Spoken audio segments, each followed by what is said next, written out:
All right, good Sunday morning, everybody. It's the Sunday after Veterans Day, and I just again want to thank everybody who served, our veterans who has served, who is serving now. It's just remarkable to be somebody who sacrifices like that and gives something to everybody else. I've got to here. I didn't turn my phone off. Bad boy. So thank you for your service, and just I'm so grateful. Even as I did a little post for veterans on my Facebook page, being a veteran, and just so grateful to be part of that community. I think it's important. It's foundational for us. So you've probably heard somebody say that they are all in, or what they do is all for you. And I was thinking about that this week, and I thought,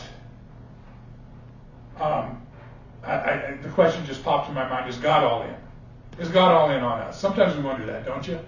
I mean, God. We hear God loves us. You heard, everything that you do. Basically all the things that are happening to you. All things work together for good if you love God and you're living according to His purpose. You've heard, 1 John 3:1 says, see what kind of love the Father has, that He's made us part of His family, and that we are children of God, and those things, and they remind us about God's love. But is God all in on all your stuff? Is He all in on everything? Is He there in all those moments? To me, that's a big question. And I thought of a passage that really reminded me that God's commitment is beyond measure, that our value to Him is immeasurable. And it's a passage that comes from a place that you wouldn't think of that. It's the book of Song of Songs, or Song of Solomon, as I grew up knowing it. It's that book. It's that one book that when you're a kid, they're saying, "Oh, don't read that. It's too this or too that." Anyway, there's a passage in there, and it's a passage that Brennan Manning wrote a book on. But it's a passage that says this. It says, "I am my beloved's, and His desire is for me." It really is a reflection on God's right there. Not only does He want to be with me, He wants that deep intimacy, that deep connection, that to say that His love is limitless, that there's no boundaries in the relationship, that God He's not only just an all-encompassing God, but He desires that deeply intimate connection with you and I.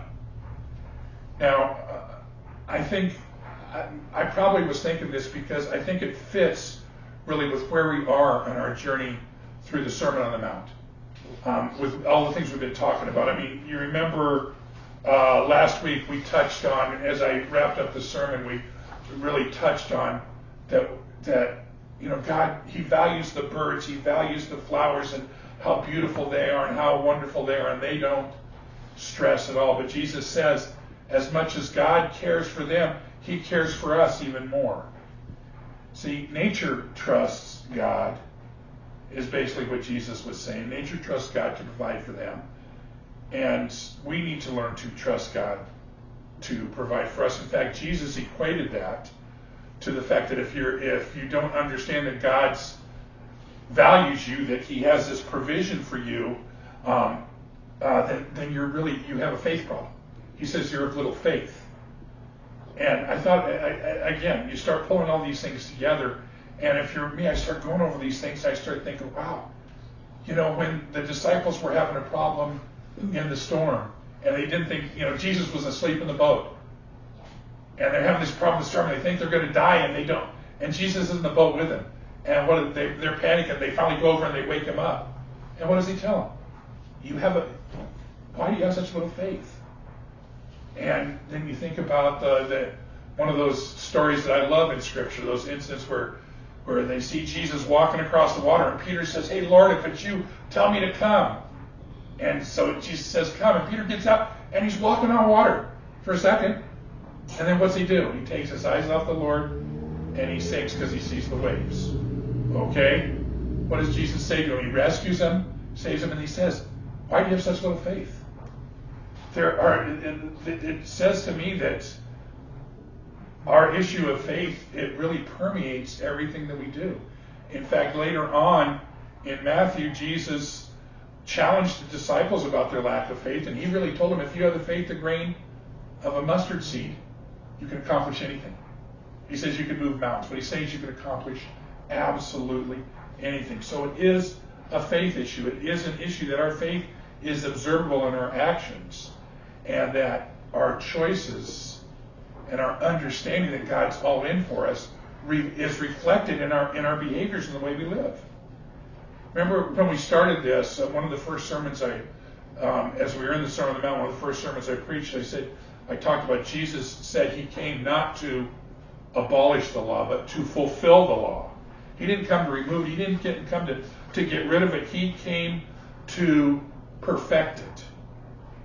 And see, Jesus understood something that we have, I think today even, we kind of struggle with understanding, that the law was about our relationship with God. That's why the law was given. It was about this relationship. And Jesus, he declared that, but then he came to fulfill it by showing us something that we missed because of the law, and that's grace and truth. John 1:17 says that, you know what, the law was given through Moses, but grace and truth came through Jesus Christ. In other words, that perfection, that fulfillment of the law, that completion of the law, so that we can understand it, so we can understand how it applies to our lives, came through Jesus. So, you know what, when we have those questions, and when we're struggling and we're maybe doubting a little bit or not understanding something that's going on, we can still celebrate that God's all in for us. That because of the grace and compassion that God has for us, we learn that. Now, we've been through this journey through the Sermon on the Mount, and we're going to actually finish it up next week. So, you know, we began with Jesus teaching his followers that attitudes were important. In fact, that our inner thoughts, those attitudes that we carry, are a big part of the issues that we struggle with in life. And he really started to give us that instruction that we are to live consistent to what we believe. And then Jesus continued to tell us that, you know, it's those heart issues that get in the way of everything else. And it reminded me of that passage in Jeremiah where God told Israel, he says, the heart is deceitful above everything else, and it's incurable. So how can you understand it? So I just need to get really clear, and this is where I'm coming to with all this because of what we're going to talk about today. God does understand. He knows us intimately. He knows exactly where we are. He knows the things that we're struggling with. He knows those victories we have, those places where we have those setbacks, where we miss the mark. He knows our flaws and our defects, and it doesn't change his attitude about us one iota. And I think that that's one of the things that Jesus is making the point here in the sermon, as he's given us instruction and this encouragement to live different than the world, to be different than the world. God understands this. He understands that, you know, as we're learning to reflect Christ, as we're learning to be the hands and feet of Jesus to a world that desperately needs it, we sometimes are going to have those moments of struggle. We sometimes are going to have those moments where we mess up. It's just part of the human condition.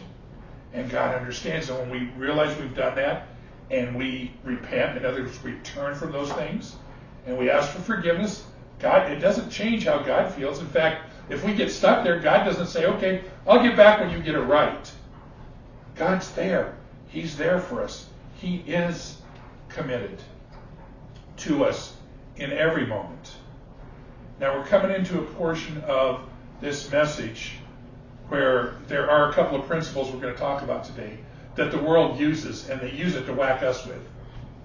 That's the whole thing, because people are going to say things, they know enough about what Jesus has said sometimes to point out where you as a believer are wrong in their eyes, where you're being inconsistent, where you're being what they would call a hypocrite, again in their opinion.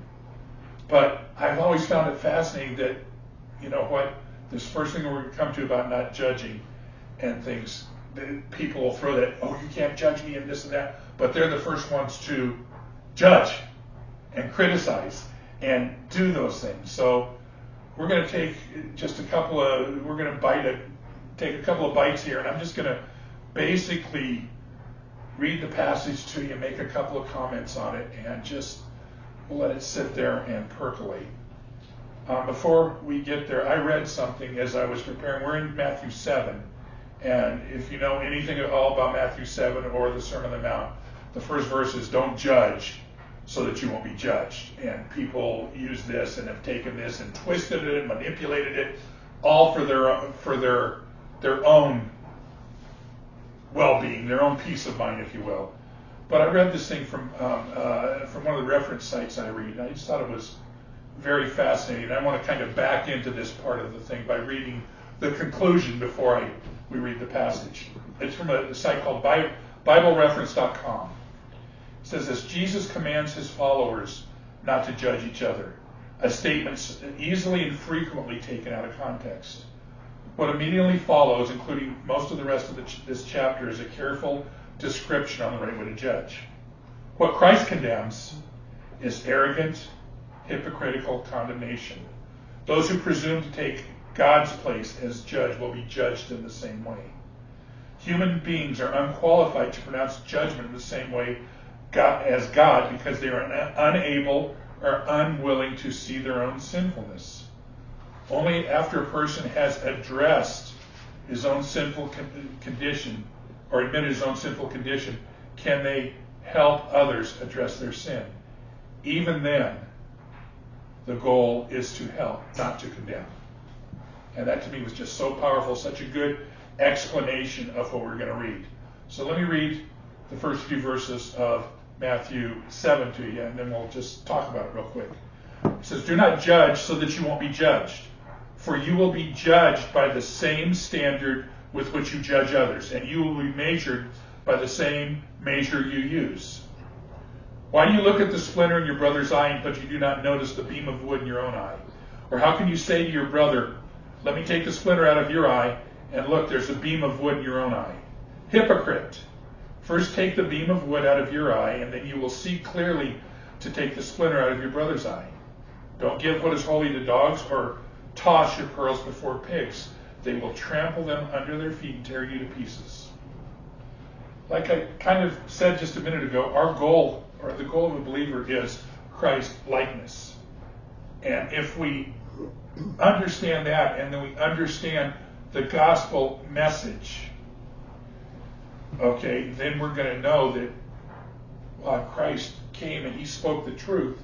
Remember I told you, John wrote that grace and truth came through Jesus Christ. He didn't come to judge, to condemn what was going on, even to those who were sinning, who were struggling with life. He didn't come to condemn them. He came to minister, to serve them. See, when our goal is Christ-likeness, then that right standing, that righteousness we have with God fits into our daily lives. It's very practical. And that's the way we need to behave. That's the way we need to act. That's what we should be reflecting to the world. Don't judge means those harsh criticisms, those superior attitudes, that arrogance, if you will, doesn't fit into the life of a Christ follower. It isn't. Let me be really clear about this, because this is where we get messed up. Okay? It isn't about discerning sin and or failures. When you've been given this relationship with God, when you come into this relationship, one of the things that begins to happen, if you'll just allow me a little bit, is your spiritual eyes begin to get open. You begin to gain understanding of things the way they are. And once these eyes have been opened, you can evaluate, you can see where somebody's missing the mark, and you can help them with that. Jesus even said, hey, once you get the beam of wood out of your eye, you can help somebody with the splinter in theirs. Okay? But here's the thing that God understands. Remember, I talked at the start of this about God being all in. He's all in with everybody. And God understands that we miss. We might not know what has taken somebody to the place that they are. We don't understand all the things that have happened to them that has got them where they are. And we're very quick to criticize or judge, or even with trying to say we have the best intentions, do something that's hurtful to somebody else. And that's not what we should be doing. You know, if we see somebody that's really messing up and they're coming to you for advice, that's one thing. But if you're going to just sit back and lob bombs at them and tear them down, well, that's not what we're talking about. See, we as believers need to show the same grace and understanding that has touched our lives to everybody. And Jesus is really saying that. He's saying, deal with your stuff before you think you even have the ability to deal with anybody's else.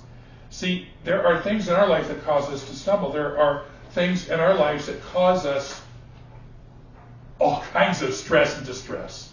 And most of us could spend a lot of time just dealing with those.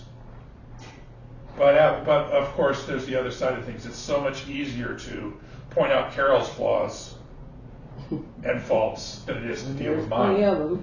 Yeah, I could spend all day criticizing Carol and not dealing with my own stuff. You see, that's the easy way, and that's not what God's saying. It says that attitude gets in the way of the kindness and compassion that's so desperately, desperately needed today. Now, Jesus again is making this point that our actions and our choices reflect our faith. And you read this passage, you think we understand with what he's been talking about Jesus has talked about how to pray and the last little bit and how we're supposed to live, and he's talked about don't stress over life, understand God's caring for you, and he's saying hey, don't judge, don't criticize, deal with your stuff, and then be willing to help others in their lives.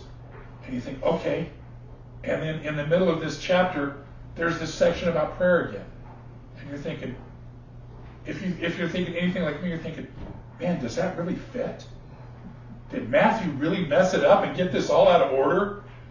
But really, if you understand the perspective and really what he's saying, it really does fit. So let me read the passage to you, the next passage, and then we'll talk about it.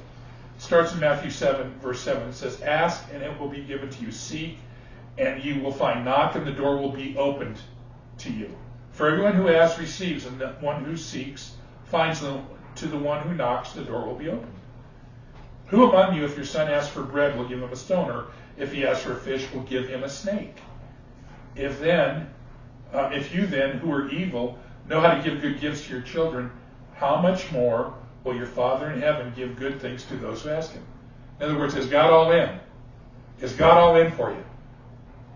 He hears you when you're asking. And some things that we ask for, well, that's not the best thing for you, for one. Last Wednesday night, we talked about this. Remember, I told you it kind of parallels. Where we've been in James is kind of parallel where we are in the Sermon on the Mount. We talked last Wednesday night about God being the perfect lawgiver and the perfect judge. Jesus just made the point that criticism, that this judgment, it hurts and it's destructive. And only God is the one who can rightly judge. So if he's the only one that can rightly judge, what do we need to do? We need to ask him. We need to go to him so we can not only get help getting the beam of wood out of our eye, but we can be willing to be there to help others so we can be that reflection of Christ to people who need it. That's what he's talking about. Jesus is telling us to keep pursuing that relationship, keep developing that intimacy with God. Keep working on this. You see me do this a lot because this is so important. This relationship, this connection, this bond is so important. He's telling us that word seek, it really means crave, it really means desire. That needs to be the priority. Seek it and you will find. Desire that intimate relationship. God's there and he's going to give it to you. We live in a culture, in a society today, and this in talking to people all over the place, I think it's a worldwide thing. It desires its own effort above everything else. And judgments are made not based on God's standard, not based on biblical standards, not even based on what's best for the masses, but it's based on what's best for me. And that's an inconsistent standard. See, when we're pursuing God, when we're asking, when we're seeking, when we're knocking, we can come to Him for wisdom and understanding in every situation. And Jesus says in the goodness of God, basically what He's saying is, you give your kids the things they need when you ask Him. He's so much better at it. He will give us exactly what we need to get us through the moment, get us through the situation, get us through the circumstance. Dr. Warren Wiersbe, who I refer to a lot, wrote this about that. He says, if we are to have spiritual discernment, we must keep on asking God. Keep on seeking His will. Keep on knocking at the door. That leads to greater ministry. God meets the needs of His children. It's that thing, and even in the Aramaic here, it's a present tense thing. It says asking, you will see, which it should say ask and keep on asking. Seek and keep on seeking. Knock and keep on knocking. In other words, make this the priority for everything else before you get off doing anything else. Keep doing this. See, our pursuit of God opens the door to Him, not only pouring out. Remember when we started James, and one of the things I talked about is that James 1:17, where it says, every good thing comes from above. Every good thing comes from above. And that's what this is about. God's going to pour out His goodness, His grace. If you read the Sermon on the Mount in Luke, and I'm not saying there's differences, I'm saying the way people write and the people they write to cause a little bit of difference. But Luke says in 11:36 that not only God pour out His goodness, but He pours out the Holy Spirit on us. And that is the ultimate goodness of God, because that's our guide, our comforter, and everything else. So, we're encouraged to live our faith. Jesus is encouraging us to live it out here in a way that's observable for everybody. And He gives us the last part of this passage, He gives us is the way to do it. And we know this as the golden rule. And this is another thing that people know from the Bible. They don't know it's from the Bible, but they know, but they use it and they twist it again to use something to criticize your actions or your behaviors to make them feel better about themselves. But Matthew 7:12 says this, do unto others what you want them to do to you. This is the meaning of the law of Moses and the teaching of the prophets. Now again, I'll make the point. Jesus said He came to fulfill that. He came to fulfill all that, not to abolish it, not to get rid of it, because the law showed us that we need God, that we need that relationship, and we're going to need help to accomplish it. But this, if you take this passage, it's really just the greatest commandment. Live out in a real way. Remember, it's in Mark and it's in John. I think it's in Luke too, and it's Jenny throwing things around. And that's okay. That's okay. But the greatest commandment, love the Lord your God with all your heart, soul, mind, and strength, and love your neighbor as yourself. Do unto others as you would have them do unto you. That's it, right there. That's what we get to do. The practical application of this is think about a circumstance or a situation and how you want to be treated in that, and then go do it. And then just go do it. You want kindness or compassion, then go do that for somebody. Go be that. That's what Jesus is saying. That's how we get to do it. There's this story I found, and it's a long story. We're actually doing really good on the time, but I knew this was going to be a short one today anyway. I'm not going to read it to you, but I'm going to tell it to you. There's several years ago there was a New York State Supreme Court justice, and there was a defendant that came before him that was convicted about killing another person, about murdering. There's a definite conviction. The jury This person this murderer had a very bad record and everything else, and was very angry when he got convicted of this too, because you get in the system and you get hardened. You get hardened. And here's the thing: in this recent trial, the victim's family, the one that was the person who was murdered, the family was there every day of the trial. Every day of the trial. And when it came to sentencing, the mother and the grandmother asked to address the court. And when they spoke, they didn't speak to the jury about what they should, how they should, the sentence they should pass or anything else. They both spoke directly to the murderer. And they both forgave him in Supreme Court. The grandmother said, "You broke the golden rule, loving God with all your heart and soul and mind. You broke the law, loving your neighbor as yourself. I am your neighbor." And she goes on to say, "So you have my address. I will write to you. You write to me. I will write to you every time you write to me.